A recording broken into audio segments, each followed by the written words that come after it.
Hello, everyone, and welcome to the Williamson County Sports Connection. I'm Jack Daniels, your host, and with me for today's show is the head boys basketball coach at Brentwood High School, Coach Dennis King. Welcome, Coach. Thank you, Jack. He's not only a basketball coach, ladies and gentlemen, but he now has become a writer and an author of his first book. I'm assuming this is the first book. First and only. First and only book, Refuse to be Ordinary. Well, Coach, what brought about this book? Well, pretty much every English teacher is a frustrated writer. And it was a bucket list thing. And you may remember 9 years ago, I stopped coaching and I was out for about 4 years. Right. And so one of the projects I started was to write down some memories and some thoughts. And I wrote a manuscript that I thought had some merit, and then shopped it around to some various publishers and got some, got the typical rejections but I got some good advice as well. And one of the things was that if you want to write a book that has instructional value, which I did, it had to be formatted in a certain way, and it's kind of like the old English thing that you tell them what you're going to tell them, then you tell them what you told them, and so it kind of got reshaped into when I thought about a coaching career, and you will attest to this as well.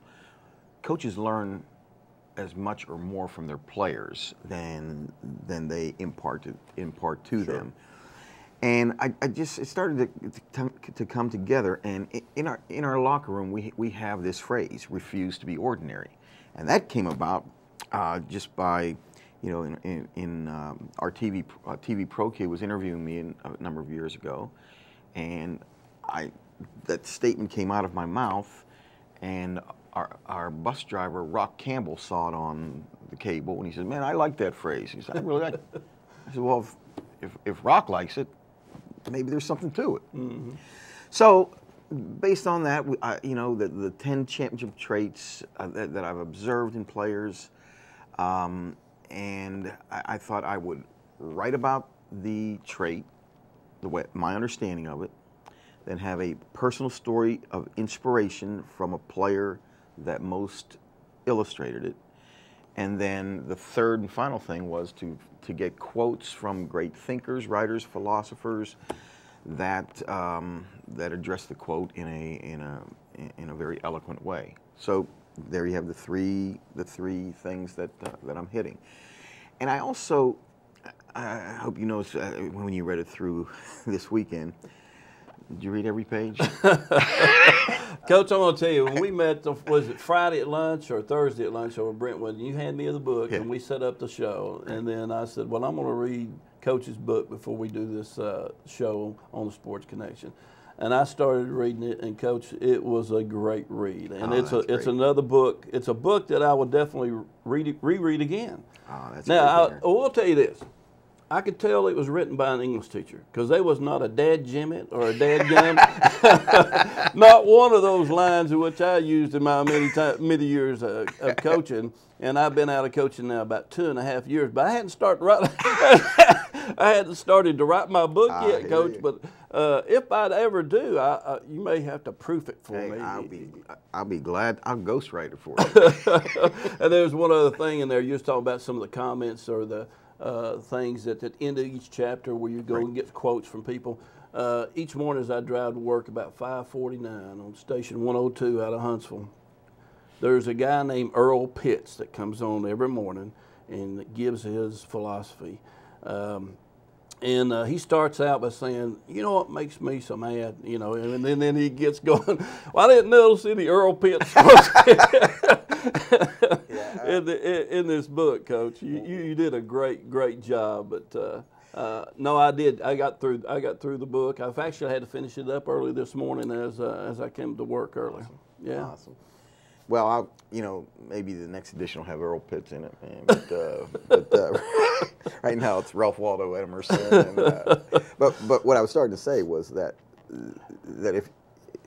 if you read it as you have, that there is a lot of classroom stuff as well. Sure. A lot of English classroom, and I tell stories from the classroom, and it also gave me a vehicle not only to talk about what the incredible relationship we have with kids, the opportunity, and the just we are so blessed to be able to work with kids all our lives.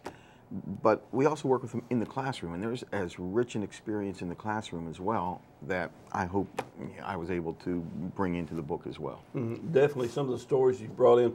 One was that kind of goes back to mind about the American flag, where the young man kind of stood up and objected to that. He did, and real quickly, we do the Declaration of Independence, right. And I was playing King George III, the obnoxious, arrogant tyrant, which wasn't much of a stretch for me, but anyway. I get rolled in on a cart with a chair and wearing a Burger King crown, and I just the kids have rewritten the Declaration in simpler terms, and they were lined up, and I just have fun by insulting them and tearing up their papers and just being as obnoxious as possible. Well, I looked over and I saw the flag hanging there. I said, "Oh, that's a great prop here, man. Give me that." I told my sergeant at arms, "Go give me that rag. Bring it over here." And I just kind of crumbled it up. Here's what I think of Americans. And that boy came flying up from the back of the room, just screaming, and bumped into my cart. And I mean, I was perilously teetering for a few seconds. But his uncle had been killed in Vietnam, fighting for that flag. Right. And I crossed the line. Yeah. And it was something that, and I tell that story pretty much every year in class when we're talking about symbolism in literature, how powerful some public symbols are that are invested with so much emotion. And like I said, I learned a lesson from a kid who refused to be ordinary. Exactly. Well, the 10 championship traits that you go and express, are there any one that's a little bit more, one of your favorites more than one of the others? And I also noticed when I was writing it too, some of them blend into each other as well. And I mean, a competitive kid also has pride and those kind of things. But go over the 10, Coach. Well, the 10 are dreams. I say champions have to dream in high definition, and followed by passion. Champions self-ignite. I'm gonna have to put my glasses on. That's okay. Yeah. And did you see how these work? Yeah, that works pretty good. A little magnet there. And I never lose them. Passion, champions self-ignite. Competitiveness, champions crave challenges. Discipline, champions embrace repetition, habit, and sacrifice. Poise, champions relax. Pride, champions care. Humility, champions show gratitude. Confidence, champions visualize victory. Character, champions make right choices. And courage, champions conquer fear. Now, there might be a few more, and these are the 10 that I decided upon. But the one, I guess, I kind of put them in order of importance, initially. And I guess it starts with dreams. If you don't have those dreams don't fasten in your brain at some point, then the rest probably won't come. True.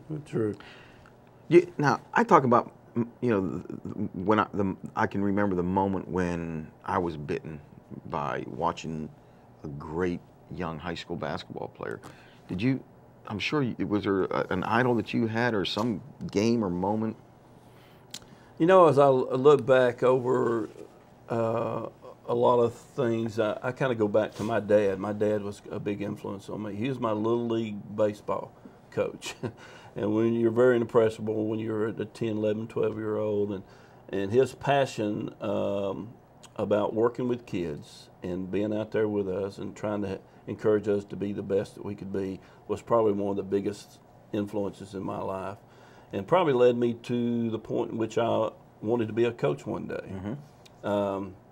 And so from that, I always reflect back on that moment in my life, and it went back to a Little League baseball game. And did you have dreams of Williamsport back then?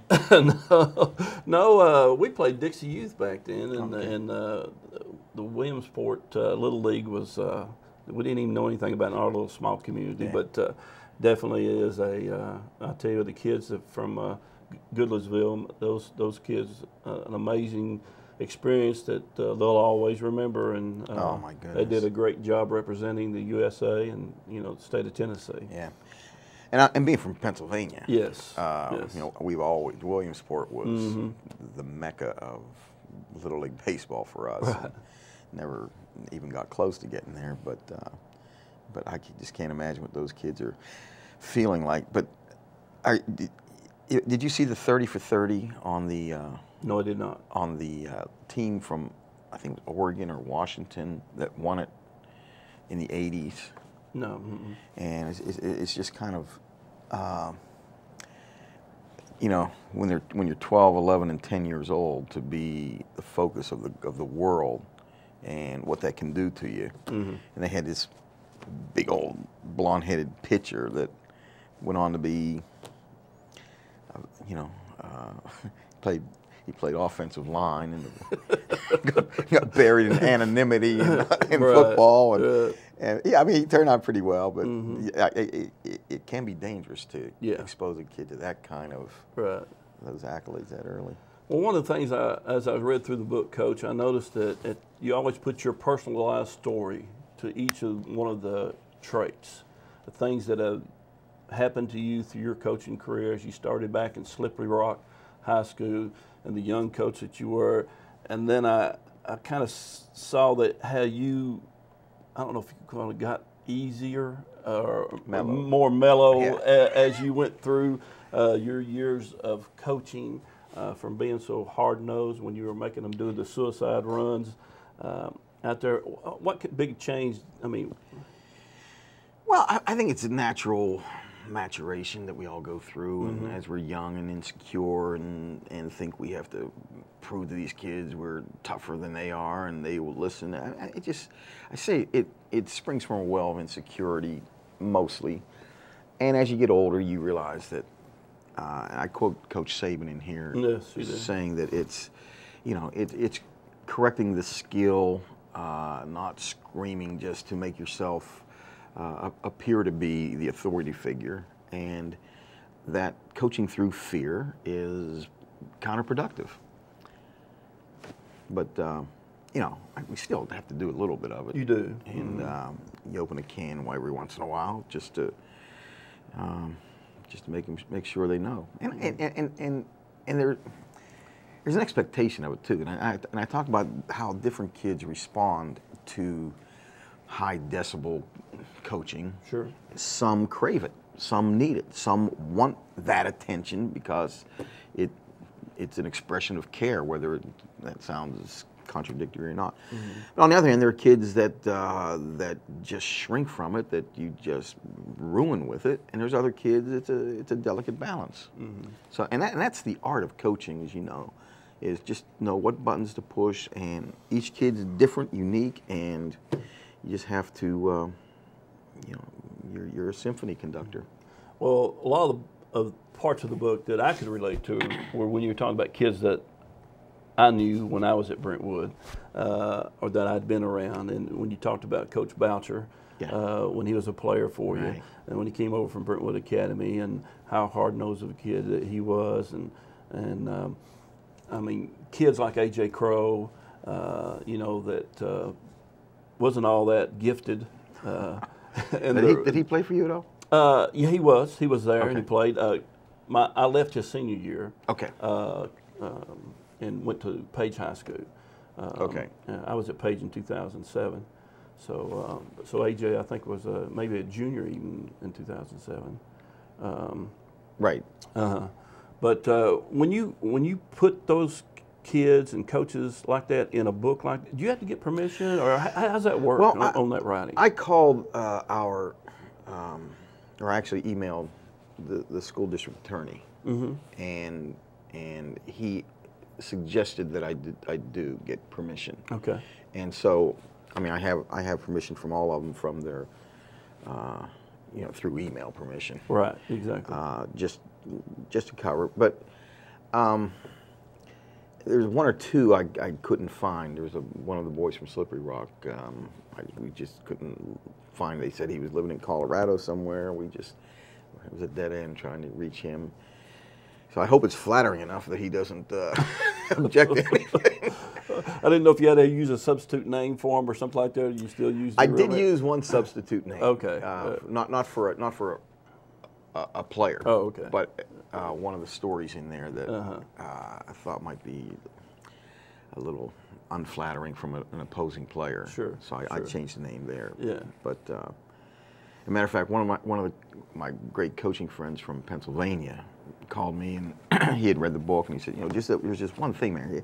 You said that thing about that kid from whatever the school was. Right. And what if he reads that, man? Don't you think that'd be a little bit harsh? And I said, I changed the name. He'll probably know who he is, but the world won't know who he is. If the world reads the book. Mm-hmm. So. Well, I noticed that as far as has the book hit the bookstores yet? I mean, tell me, where can people go about if they want to purchase a book? Well, the book? We are selling. As you know, my basketball team is going to Pittsburgh for a big Christmas tournament, and it's actually to the high school where I graduated from. And the coach there, they have a great basketball now, a lot better than when I played. And he's been asking me for years to come up to their tournament, and I'd love to have a Tennessee team, give a kind of a interstate flavor to it. And I finally, decided that this year we have a team that I think can be pretty competitive, and it'd be nice to just go back home there. So we're going to fly up, and we have to stay in a hotel for 4 days. And so this is the first time ever where I've gotten involved with parents to raise money. Right. And the timing with this coming out, I said the first 200 books we're going to sell as a fundraiser, and it'll be $20 a copy. And I had the first little launch of it was I sent an email out to all the teachers at Brentwood High School and told them, look, it's not fruit, it's not discount cards, it's not magazine subscriptions. You're getting 140 pages of all of the wisdom of the Western world compressed into one book with pictures. Yes. Yeah, I think they saw through my bluster. Oh, but, did they? Yeah. But I said, one of my literary agents, varsity basketball players, will be contacting you in the next 3 days. And if you're so inclined to help out, it's all going to go for us to go to Pennsylvania. And it was remarkable how many of the teachers just, supported it and bought several copies, and it's a great stocking stuffer. But I think we've sold about 140 of them right now. Oh, good. And we're going to be selling them at the homecoming game on the 21st against Gallatin, and then it can also be purchased at Amazon.com or BarnesandNoble.com, and it's also in the Kindle and the Nook. So, but it won't be in bookstores per se. Right. Well, it's not only, I don't think, it's a great read for, I think, any athlete or any coach for any sport, but it's also a good read for just any student that desires to be successful in life.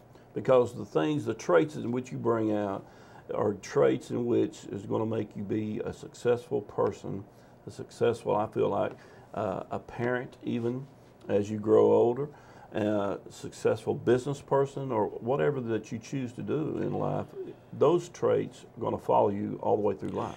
Yeah, I appreciate you saying that. It's the stories are basketball specific, but the traits are universal, and you know, I do think it has application. Coach, show the book to the camera so that everybody can see what the book looks like. Dennis King refused to be ordinary. And I don't know if you realize the picture here was from last year's Brentwood-Ravenwood game. And you've got Jack Montague being guarded by his arch enemy there, Devin Robinson. And the score on the clock, it's 45-45. with how many seconds? 5.9 seconds. 5.9 seconds, and Jack drove in and made the winning basket. He refused to be ordinary, and that's kind of an iconic picture. If you look real close, you can see Pam Vaden right there. I was at that game, actually. Were you really? I was on the other side of the gym, up in the corner up there, sitting. It was a great basketball game. It really was. What an atmosphere that was. Oh.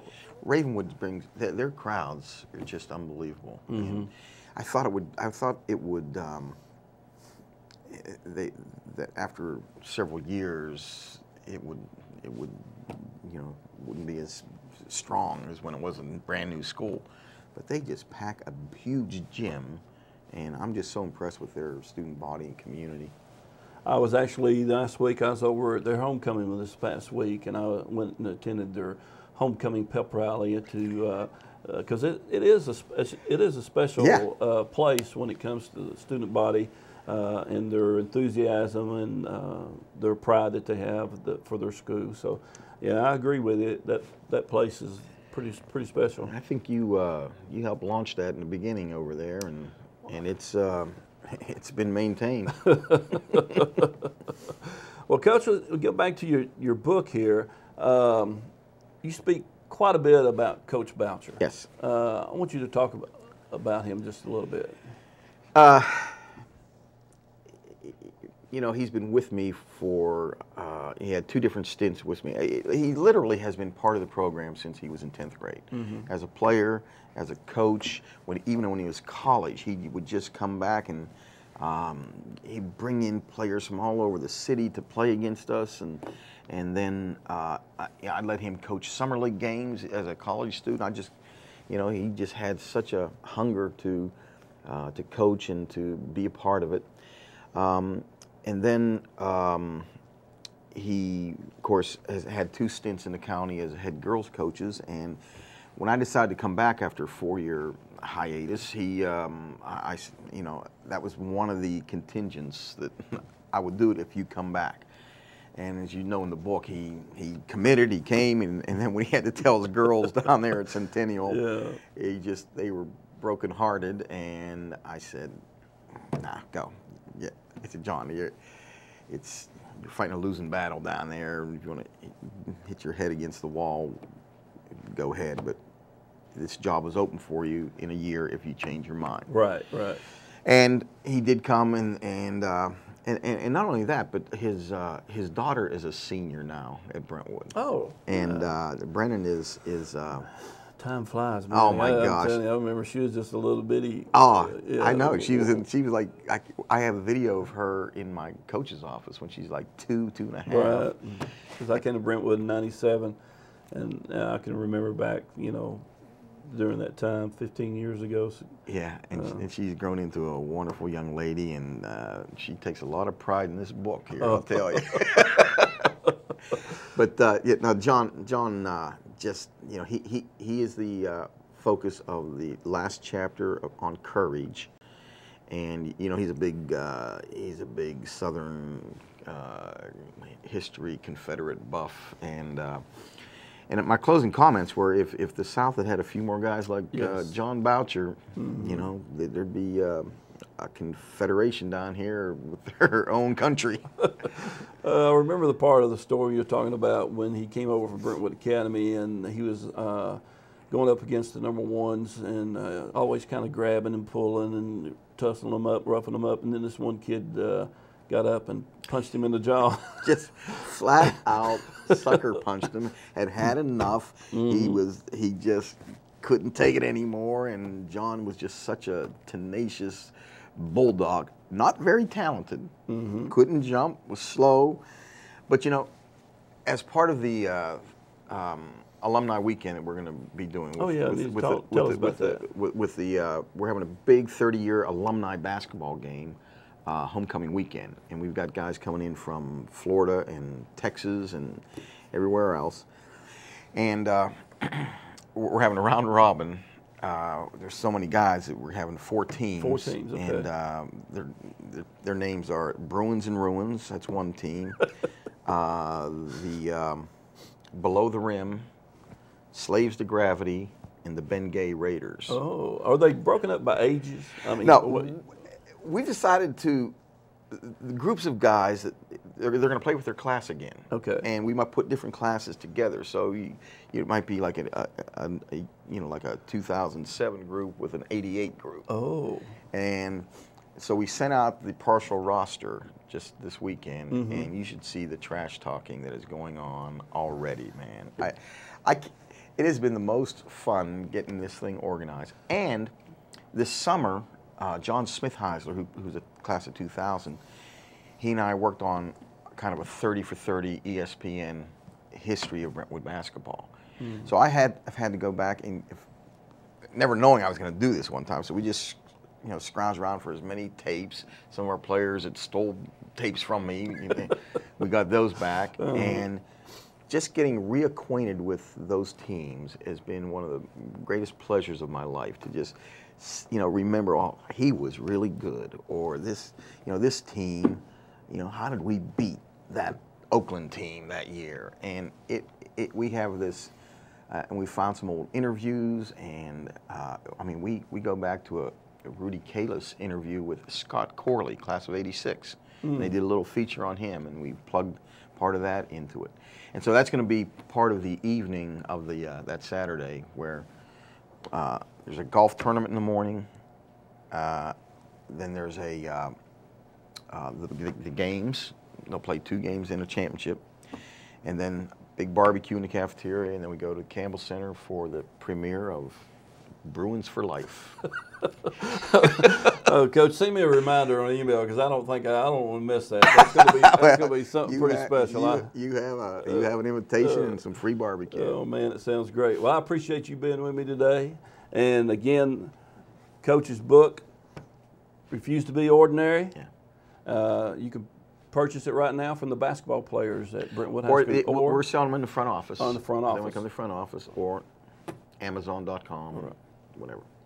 Again, thanks for being with us. This has been the Williamson County Sports Connection. I'm Jack Daniels, your host.